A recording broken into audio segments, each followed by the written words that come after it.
शैलसुते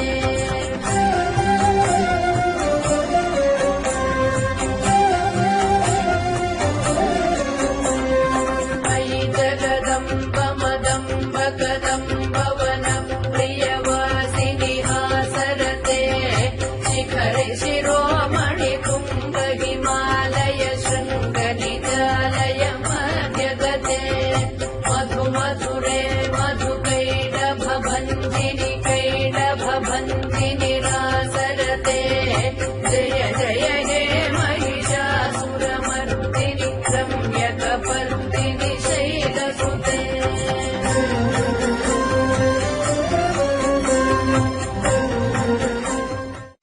ஆகே பல தோல்விகள் சந்திச்சா வெற்றிக்கு படிகிட்டு சொல்லுவோம். அது பொய். துவக்கத்திலிருந்து முடிக்கிற வரைக்கும் எல்லாமே ஜெயமாகிறது. எதிலையும் தோக்காத புருஷர்கள் இருக்கிறாங்க. அது இதிகாசத்துல கண்ணனும்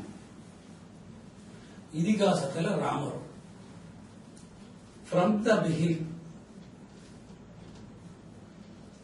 அந்த மாதிரி வாழ்க்கையில சில மனிதர்கள் வாழ்றது உண்டு. வாழ்க்கையில தோல்வியை சந்திக்காது. அந்த தோல்வியை சந்திக்காத சக்தி ஏன் வருது? நல்லா யோசனை பண்ணி பார்க்கணும். அவங்க பாவத்தை செய்யல. பாவம்ங்கிற செயல் செய்யல. பாவம்னா என்ன? பொய் சொல்றது பெரிய பாவம். இப்போ பொய் சொல்லாதவங்க எத்தனை பேர் இருப்பாங்க? என்னை எடுத்துக்கோங்க. பிறந்ததிலிருந்து நான் பொய்யே சொல்லுது. பிறந்ததிலிருந்து நம்ம பண்ண வேலைன்னா பொய் சொல்றது மட்டும்தான். முதல் பொய், எங்கடா பல்பத்தை காணும் அப்பா கேட்டார். நான் காலையில வாங்கி கொடுத்தாங்க, மத்தியானமே அதை துருட்டேன். எழுதி முட்டுட்டோம் பா அப்படின்னு அன்னைக்கு சொன்ன பொய்.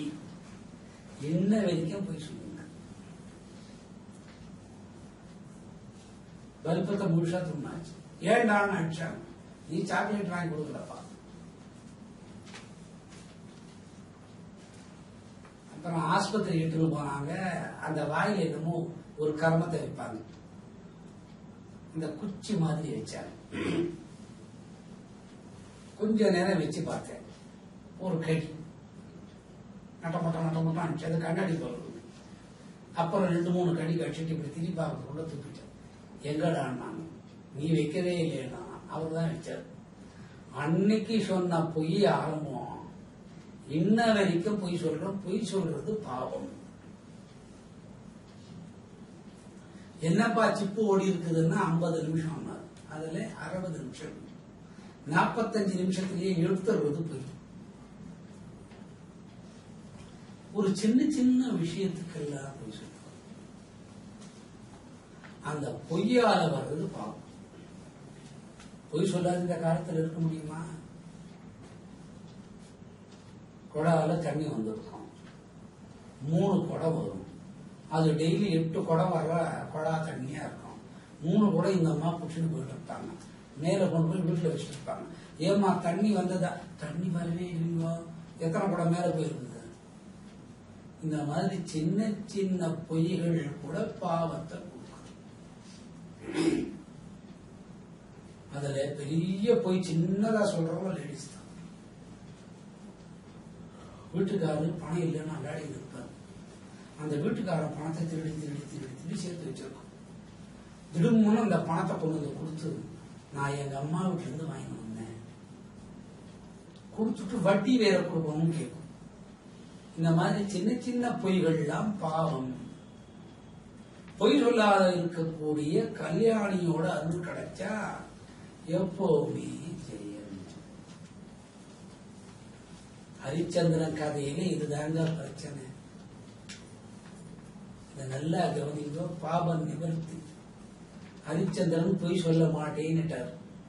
நாடு நகரம் போயிடுச்சு. வந்தவர் பொய் சொல்லக்கூடாதுன்னு சொல்லிட்டார். அந்த பொய் சொல்லக்கூடாதுன்னு சொன்னவரே தோத்து போற நிலைமை வர்ற காலத்துல ஹரிச்சந்திரா இந்த மாதிரி போய் சொன்னா என்ன? விஸ்வாமித்திரர் வர்ற, நீ பொய் சொன்னா இந்த தேசத்தை கொடுத்துடுறேன். அவர் சொல்றாரு நான் பொய் சொல்ல மாட்டேன். இவர் சொல்றாரு நீ பொய் சொல்லு, பொய் சொல்ல மாட்டேன், பொய் சொல்லு, பொய் சொல்ல மாட்டேன். இதுதான் கதை. ஒரு கால லெவலுக்கு அப்புறம் விஸ்வாமித்திரர் சொல்றாரு, நான் பொய் சொல்லி கொடுக்கற மாதிரி நான் எப்படி பொய் சொல்ல கத்துக் கொடுக்கணும் அந்த மாதிரி பொய் சொன்னா அவரே கத்துக் கொடுக்கிறார். அப்ப யார் ஜெயிச்சது? ஹரிச்சந்திரன் ஜெயிச்சார். பாவம் இல்லாத வாழ்க்கை. அது எப்படி பாவம் இல்லாத வாழ்க்கை? அவரோட கதையை ராமனுக்கு சொல்றாங்க.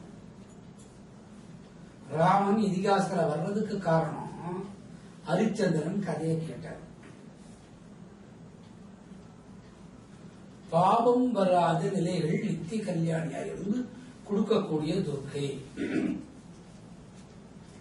ஸ்ரீ வெக்காளி ரூபிணி ஜெயதுர்காயி. வெக்காளின்னு ஒரு அம்மன் இருக்கு. வெக்காளி அதுல 2-3 வகை இருக்கு. ஒரு வகை சிலருக்கு இது குலதெய்வம், அற்புதமான தெய்வம். இதெல்லாம் எங்க நிறைய இதுக்கு கோயில் இருக்குதுன்னா திருச்சி போற வழியில இருந்து எல்லா கோயில் இருக்குதான். திருநெல்வேலி வரைக்கும் வெக்காளி அம்மன் பேர். இவங்க எதுல இருந்து காப்பாத்தாங்கன்னு கேட்டா அபாயகரமான மழை. அபாயகரமான மழை என்ன? ஒண்ணு வெள்ளத்தால வரும். 1 மாசமோ 2 மாசமோ 100 வருஷமோ மழை பெஞ்சா கூட வடிஞ்சு ஆகணும். வடியாத ஒரு மழை இருக்குது, வடியவே வடியாது. அந்த மழை பெய்ஞ்சா அப்படியே இருக்கும். அந்த மழைக்கு பேரு மண்மழை. மண்ணால மழை பெய்யுது.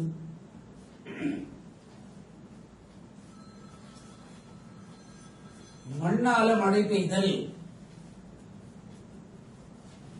மண்ணால மழை பெய்ய எல்ஐசி உயரத்துக்கு பெய்யுதுன்னு வச்சுக்கோங்க, அந்த மண்ணு நிற்கும்.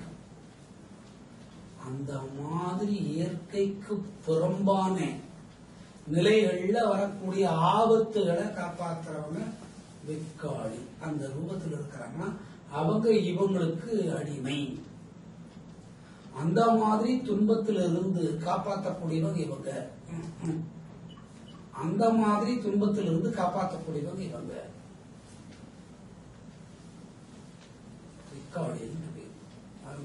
இயற்கை சீற்றத்துல பல விதம்.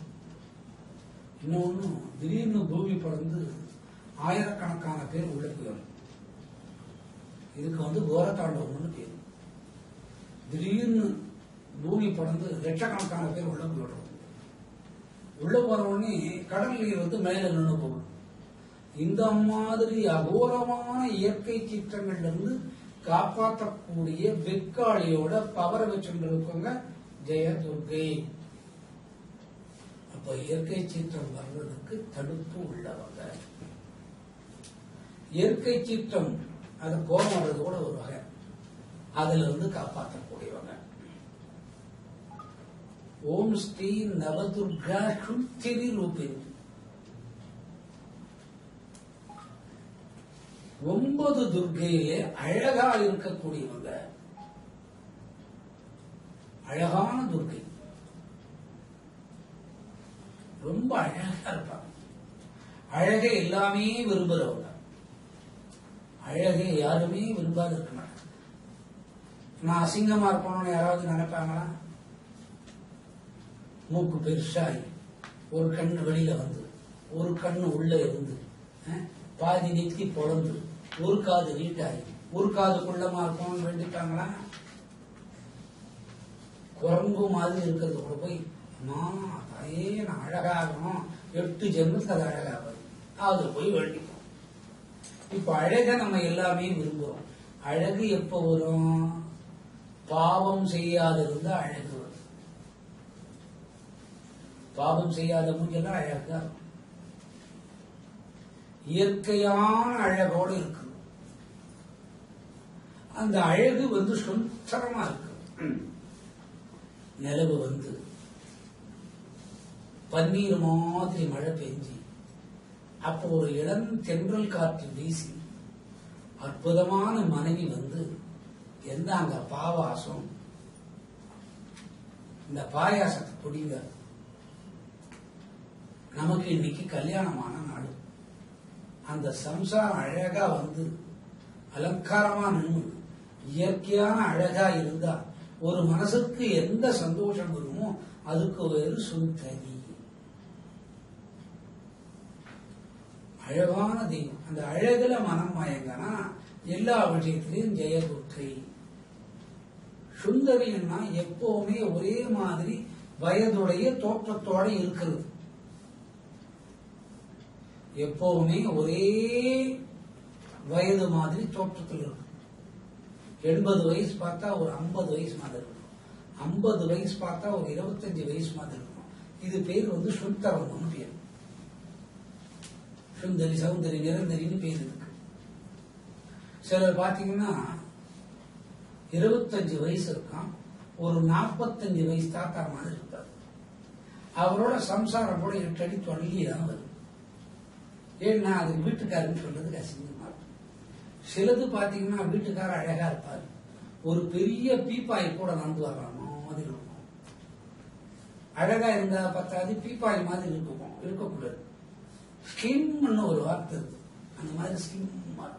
இதுக்கு பேர் சுந்தரம். இந்த சுந்தரம் வரணும்னா பாவம் பண்ணாது இருக்கணும், பாவம் பண்ணாது இருக்கணும்னா கல்யாணி தொழிலும், கல்யாணி தொழில்னால இதெல்லாம் அழகானது. அழகு வந்துட்டாவே செல்வம் தன்னால வந்துடும். அழகு வந்துட்டா செல்வம் தன்னால வரும். இல்ல செல்வம் வந்துட்டா தன்னால அழகு வந்துடும். கரண்ட்டுக்கு சில மூஞ்சி பிடிக்கும். கரண்ட் சில மூஞ்சிகளை கரண்ட்டுக்கு பிடிக்கும். சில மூஞ்சிகள் கரண்டோட போனா 5 வருஷம் பொறுத்துதான் அந்த கரண்ட்டுக்கு மூஞ்சி பிடிக்கும். சிலதுக்கு குரல் கரண்ட்டுக்கு பிடிக்காது. தனியா பாடினாங்கன்னா அவ்வளவு நல்லா வாய்ஸ் இருக்கும். கரண்ட்ல போனா மியாமியாமியான்னு கத்துற மாதிரி இருக்கும். சிலரு கரண்ட் இல்லாத பாடினா வாய்ஸ் நல்லா இருக்காது, கரண்டோட பாடினா சிலர். இதுக்கு பேர் சுந்தரம், அழகுன்னு பேர். இந்த மாதிரி அழகான ராகங்களை கொடுக்கிறது கூட இந்த சுந்தரி இயற்கையா வரும். இந்த அழகு ஒரு ஆணுக்கும் பெண்ணுக்கும் வரணும்னா கூட இந்த அம்மாவோட அருள் இருந்தா தான் வரும். அழக விரும்பாதவங்க யாராவது இருக்கிறாங்களா? அழகை எல்லாமே விரும்புவாங்க. அதுக்கு பேரு சுந்தரி. அந்த துர்க்கைக்கு சம்பந்தமானவங்க இவங்க. ஓம் ஸ்ரீ கனக சுரூபிணி ஜெயதுர்காய நம. அந்த முகத்துல பால் வடியுதுன்னு சொல்லுவாங்க. முகத்துல பால் வடியுதுன்னா என்ன, அவ்வளவு வெண்மையா அவ்வளவு அழகா இருக்கிறாங்கன்னு அர்த்தம். அதனால ஒரு 1 லிட்டர் டப்பா எடுக்கிற போய் மூஞ்சுக்கு நேரா பிடிக்க முடியாது.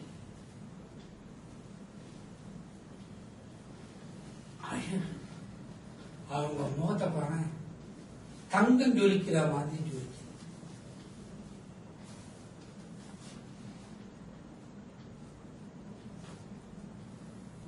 கணக்கம்னா தங்கம்.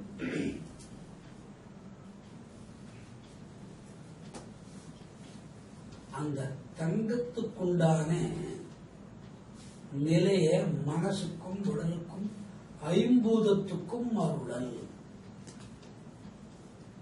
கணக்கம்னா என்ன பேரு? தங்கம் பேரு. இந்த சில சக்கரங்கள்லாம் இருக்கும். செம்புல எழுதுனா ஒரு பவர், பித்தளையில் எழுதுனா ஒரு பவர், வெள்ளியில் எழுதுனா ஒரு பவர், தங்கத்தில் எழுதுனா 100 ஆண்டுகள் ஒரு பவர். ஒரு கலசம் நிறுத்தின கோயிலுக்கு கூட 12 வருஷத்துக்கு ஒரு முறை கும்பாபிஷேகம் பண்ணணும். 12 வருஷத்துக்கு ஒரு முறை கும்பாபிஷேகம் பண்ணணும். ஒரு நாளைக்கு 3 வேளை சாப்பிடணும். அதே மாதிரி கும்பாபிஷேகம் 12 வருஷத்துக்கு ஒரு வருஷம் செய்யணும். அது அப்பதான் அந்த மூர்த்திக்கு பவர். ஏன் அந்த மூர்த்திக்கு பவர் போகுதுன்னா, இந்த மனுஷன் போய் போய் போய் போய் அந்த மூர்த்தி ஏன்னு ஆயிடும். அது எப்படி ஆகும்? இந்த பழனி எடுத்துக்கோங்க. பழனி தண்டாயுத பாணி. அதை சுரண்டி சுரண்டி சுரண்டி அவர் கை போடுத்து காலு போடுத்து மூக்கு கொஞ்சம் கொஞ்சம் தான் இருக்கு. அவர் கேட்டாராம், நான் மூச்சு விடவே முடியல, பார்க்கப்ப சுரண்டி போட போறீங்க. போற குருக்கள் சொன்னாரா, நீ ஒன்னா மூச்சு விடாத கூட பானா போட்டோம், மூக்கு எனக்கு போகணும். அது மேல இருக்கிற அந்த துகள்பட்டா வெண்குஷ்டரோகம் போகும். சுந்தரம்னு பேரு, கனகம்னு பேரு. பஞ்சபூதத்துல உண்மையான ஞானத்தை கொடுக்கிறது. அதுக்கு பாவம் பண்ணாம இருக்கும். பஞ்சபூதங்கள்ல உண்மையான ஞானத்தை கொடுக்கிறதுன்னு பொருள் கனகம். அந்த சக்கரத்தை எழுதுற போது சித்தர்கள் உடன் இருப்பாங்க. அந்த சக்கர பிரதிஷ்ட அந்த பீடத்துக்குள்ள பண்ணுவாங்க. சரியான நிலையில 100 ஆண்டுகள் அதுக்கு வரும். அந்த சக்கரம் 100 ஆண்டுகள் வரும். அப்ப அந்த தங்கை என்ன மாதிரி தங்கை இருந்திருக்கும், என்ன மாதிரி எழுத்துகள் அதுல பதிஞ்சிருக்கணும், என்ன மாதிரி ஆள் அதை எழுதியிருக்கணும், என்ன மாதிரி சித்தர்கள் 18 பேர் அதுக்கு ஆசி கொடுத்திருக்கணும், என்ன மாதிரி தேவதைகள் உடன் இருந்திருக்கணும். 100 வருஷம் அதை அடக்காக்கணும். அந்த அடக்காக்கிற அம்மைக்கு பேரு கனகம்.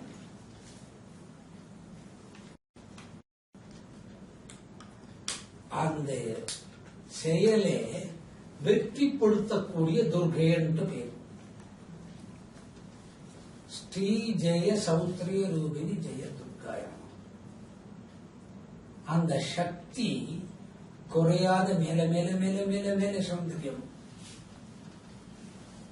சௌந்தரிய லகரின்னு ஒண்ணு இருக்கு, கேள்விப்பட்டிருப்பீங்க.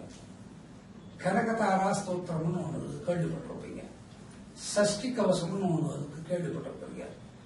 கந்தர் அனுபூதினு ஒண்ணு இருக்குன்னு கேள்விப்பட்டிருப்பீங்க. வெம்பாவைன்னு ஒண்ணு இருக்குன்னு கேள்விப்பட்டிருப்பீங்க. ஆண்டாள் திருப்பாவைன்னு ஒண்ணு கேள்விப்பட்டிருப்பீங்க.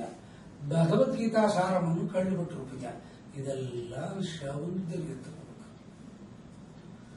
பிரெயினை நல்லா வாஷ் பண்றதுக்கு பேரு சௌந்தர்யா.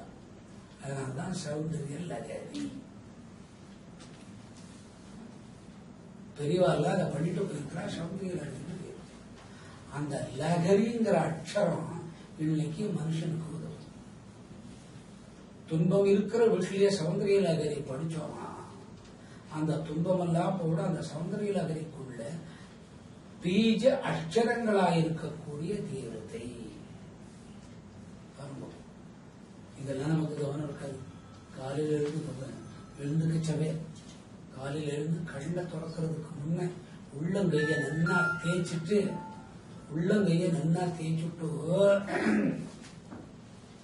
உள்ளங்கைய பார்த்தபடி ஓம் ஸ்ரீ ஜெயதுர்காயே நமஹ. இந்த சௌந்தரியம் எவ்வளவு வீசி பாருங்க, எத்தனை வீசி.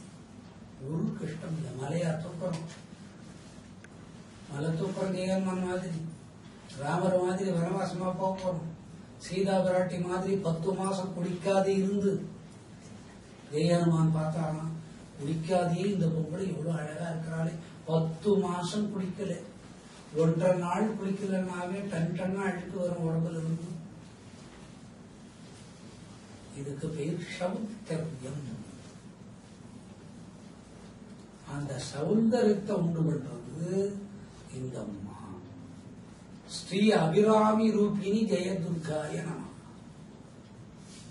ஸ்ரீ அபிராமி ரூபிணி ஜெயதுர்காயே நம. அபிராமி யாரோட சக்தின்னா ஆதிபராசக்தியோட சொல்லுவோம்.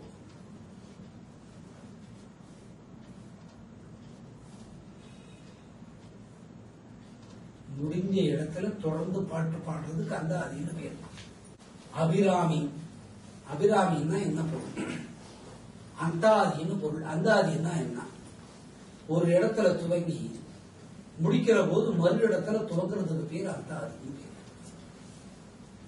இந்த அந்தாதின்னா என்ன அர்த்தம்? ஜனனி மரணி, புனர்ஜனனி புனர்மரணின்னு சொல்றோமே, அதுக்கு பேர் அந்தாதி. பாட்டு ரூபத்துல பார்த்தா அதை தொடங்கிறது, முடிக்கிறது, முடிச்ச இடத்துல தொடங்கிறதுன்னு பேரு. அதுக்கு அபிராமி அந்தாதின்னு பாட்டு பேர் வச்சான். 100 பாட்டு. தனம் தரும், கல்வி தரும், ஒரு நாளும் தளர்வறியாது மனம் தரும்னு பாடினார். அந்த ஆன்மீகத்துக்கு தொடர்ந்து அருள் சாகத்தை பிறப்புக்கு பிறப்பு கொடுக்கக்கூடிய அபிராமி ரூபத்தில் இருக்கக்கூடிய ஜெயதுர்கை. அபிராமின்னா ஜெயம். அதனாலதான் அந்த கோயில போயிட்டு 60வது கல்யாணம் பண்றது. 60வது கல்யாணம் ஏன் பண்றாளோ தெரியுமோ?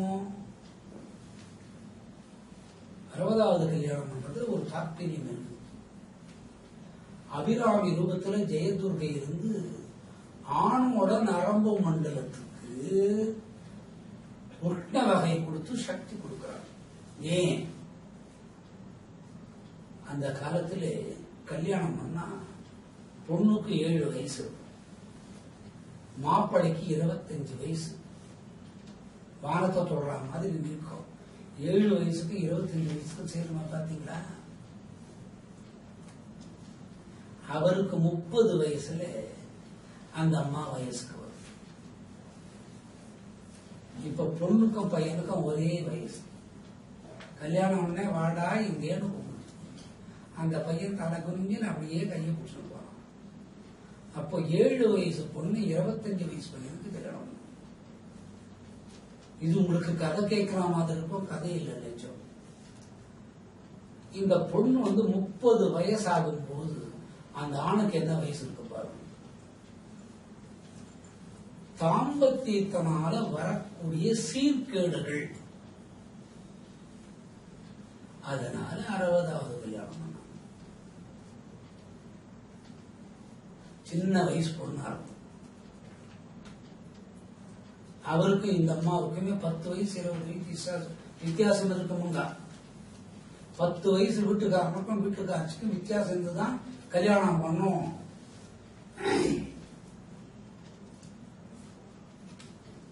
அப்படி பண்ணாதான் பின்னால் இருக்கக்கூடிய தாம்பத்தியத்துக்கு சரியாகும். அதனால அபிராமி கோயில்ல போய் பண்ணா உடல் இருக்கக்கூடிய 72,500 கோடி நரம்பு மண்டலத்தை அவங்க பாதுகாப்புல வச்சுக்கிறாங்க. அடுத்த பிறப்புக்கு இது தொடர்ந்து வருது. அந்த மனைவி அதே கடவுள். அதுக்கு பேரு அந்தாதின்னு பேரு. மேல் வாரியா பார்த்தா 100 பாட்டு. ஒரு பாட்டு துவங்கி முடிஞ்சு மறுபடியும் அந்த முடித்ததுல துவங்குறதுக்கு பேரு அந்தாதி. அதனாலதான் அங்க 60வது கல்யாணம் பண்றோம். என்ன சாமி உங்களுக்கு என்ன 62 வயசு 60வது கல்யாணம் நடக்கல? உட்கட்சி புருஷன் நோக்கம் என் மனைவிக்கு 10 வருஷம் வித்தியாசம். காட் இஸ் கிரேட் தான் இங்கிலீஷ்ல சொல்லுவாங்க. அதுக்கு கூட பொருத்தம் இருக்கணும், பிராப்தம் இருக்கணும். இந்த பிராப்தத்தை அருள் பண்றவங்க அபிராமி. அது ஜெயமா நடக்கணும். அந்த ஜெயத்தை கொடுக்கிறவங்க இந்த அபிராமி. ஸ்ரீ அகிலாண்ட நாயகி ஜெய துர்காய நம. அகிலாண்டம்னா என்ன? பெரிய அகல் விளக்கு வச்சு அதுல திரிய போட்டு விளக்கு வைக்கிறதுக்கு அகிலாண்டம் பேர். அது மேல்வாரி அர்த்தம். அகிலாண்டம்னா என்னன்னு கேட்டா உள் பாதத்திலிருந்து மேல் பாதம் வரைக்கும் ஒரு பாகம், மேல் பாதத்திலிருந்து முழங்கால் வரைக்கும் ஒரு பாகம், முழங்காலில் இருந்து இடுப்புல இருக்கிற எலும்பு வரைக்கும் ஒரு பாகம், இடுப்புல இருந்து தொப்புள் வரைக்கும் ஒரு பாகம், தொப்புள்ள இருந்து இருதயத்துக்கு முன்ன இருக்கிறது ஒரு பாகம், இருதயம் ஒரு பாகம், இருதயத்துக்கு மேலே கண்டம்னா கழுத்துக்கு கீழ் ஒரு பாகம், கழுத்து ஒரு பாகம், தாடை எலும்புகள் ஒரு பாகம், மேல் தாடை கீழ் தாடை ஒரு பாகம், அதுக்கு முன்ன பின்ன மூக்கு ஒரு பாகம், இமைக்கு மேல ஐப்ரோ அது ஒரு பாகம், இந்த ஐப்ரோவுக்கு கீழ் இருக்க கண் ஒரு பாகம், சிறசில் இருக்க முடிக்கும் நடு மண்டைக்கும் இருக்கக்கூடிய பாகம், திருமண நட்டுக்கிறமே இது ஒரு பாகம். இந்த பாகங்கள்லாம் ஒன்னா சேர்த்தாதான் ஒரு ஹியூமன் நேச்சர் பாடி. இது ஒரு ஜெனரல் தியரி. இதுக்கு அகிலாண்டம்னு பேர். நம்ம உடம்புக்குள்ளேயே ஒரு பொம்பளை இருக்கிறார், அது அம்மாவா இருக்கிறார். அகிலாண்டம்னு இதுக்கு பேர். ஸ்ரீ அகிலாண்ட நாயகி ஜெயதுர்காயே. இவ்வளவு ஒரு ஆண் உடம்புல இருந்தோம் பெண் உடம்புல இருந்தோம் ஞானம் வரலே. இதுக்கு என்ன காரணம்னா பொய் பேசுறோம். பொய் பேசினா பாவம் பாவம் வந்தா இத்தனை அடிப்படுது. கணக்கு மடிப்படுது, அழகு அடிப்படுது, அகிலாண்டம் அடிப்படுது. இத்தனை விஷயங்களை கொடுக்கிறது இந்த அம்மா தான். ஓம் ஸ்ரீ ஆனந்த வைஷ்ணவி, ஓம் ஸ்ரீ ஆனந்த வைஷ்ணவி ஜெயதுர்காய. விஷ்ணுவோட நேர் பெண் பிம்பம் வைஷ்ணவி. விஷ்ணுவோட நேர் பிம்பம் பெண் பிம்பம் வைஷ்ணவி. மோகினின்னு பேர்.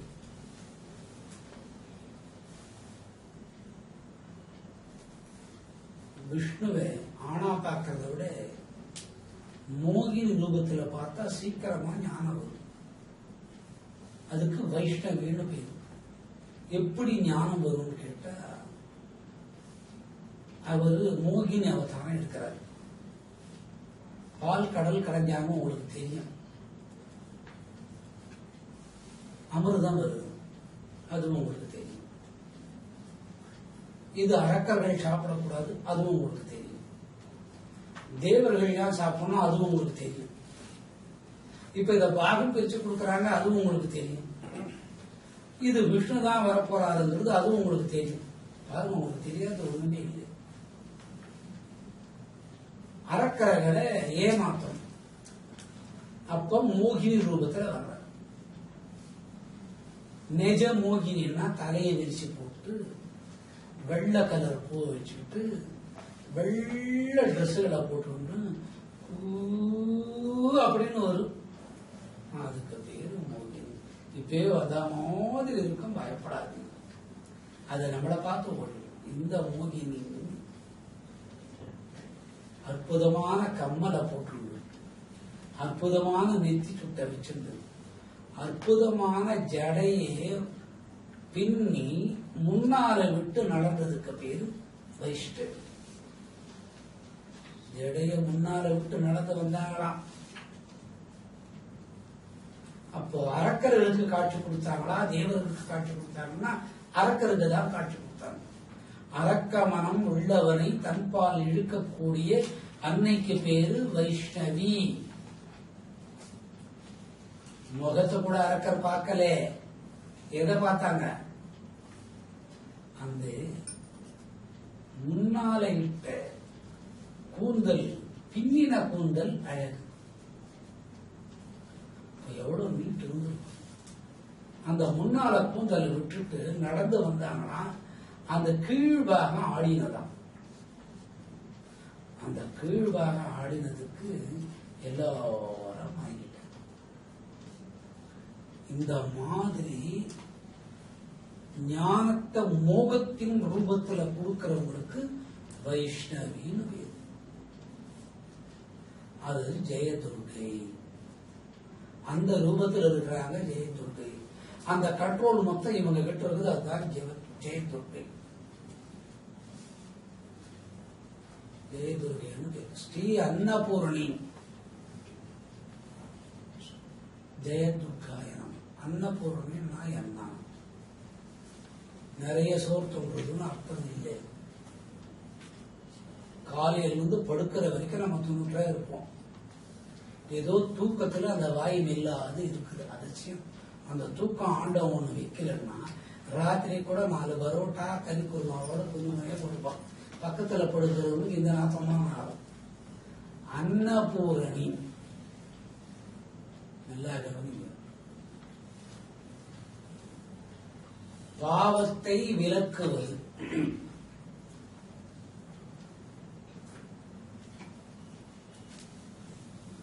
பிரம்மத்தின் ஒரு பாவத்தை விளக்குறதுக்கு அன்னபூரணி.